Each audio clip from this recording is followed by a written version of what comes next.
What's on your mind? I'm excited. It's going to be great to get the five of us together and to get our bikes outfitted. Looking forward to it. Yeah, and we're just going out to check out the bike storage place for tonight and smelling the linden in the air. It's the last days of the linden blooms. You can smell them all over. One of the markers of this trip so far. July 18th, Julie and I made our way in by the S7 Bahn to Berlin, did some sightseeing around the museum Insel, eventually made our way over to the cathedral, to the dome, where we finally met up with Mimi. It was so great to see her. Julie and I went up and got a great view from the top of the cathedral. Then we stopped, had a little bit of lunch, and made our way over to meet Tom and Sylvia for the bike.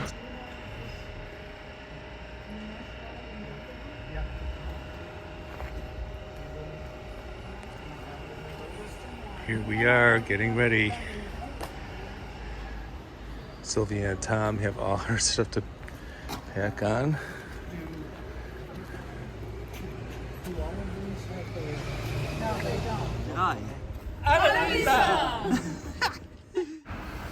Here we are, ready to go on our bikes, and off we went. First stop, Brandenburger Tor, and then we took a stop in the woods to share some thoughts about the trip. Well, I'm thinking of Annalisa a lot and imagining her back in those days.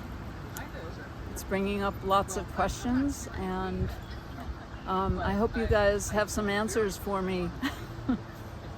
I need to hear lots of stories again. Great.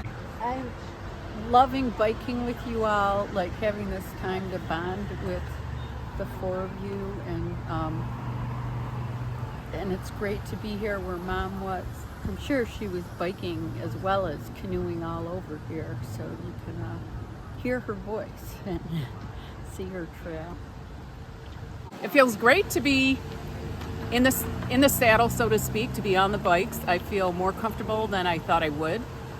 Sylvia and I were just talking about the various trips we have taken with my mother here in this area, and I just feel kind of the energy from those trips.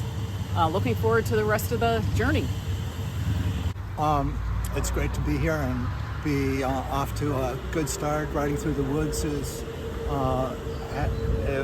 a relief after leaving Berlin, as wonderful as it is, and Sylvia and I were just talking a little while back that we were wondering what the woods was like here in 1945. Had a lot of people fled to the woods to escape.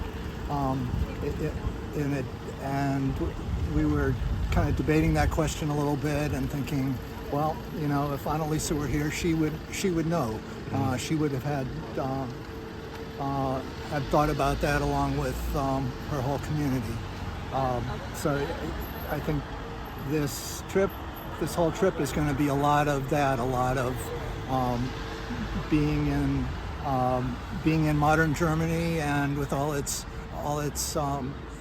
nice accommodations, and at the same time remembering Annalisa and all the people that suffered so much in the war.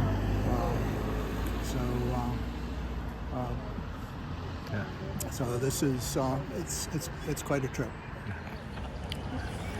And I have a sense of Mom being along with us on this ride, that she lives on in me, she lives on in us and the people who knew and loved her.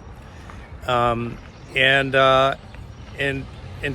she suffered. She did this bike ride in a time of suffering and really awful conditions. And so there's a healing element to the extent that a friend of mine was talking about intergenerational trauma that can happen with that kind of an experience. So healing for us, healing for her as she comes along with us. And yeah, it's just so great to be on the road and doing this finally. Well, we continued on and came to the Glienicke Brücke, the famous divide between East and West, Potsdam and Berlin. And on we went to Potsdam and put our bikes to bed for the first night.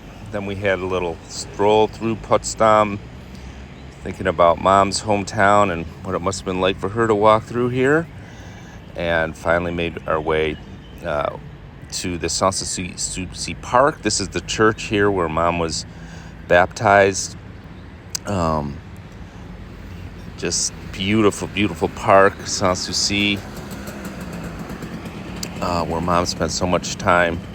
Frederick the Great's amazing palace. And we ended the day with a delicious dinner of spargel, white asparagus. It is the season, and it tasted so good after our first day on the road.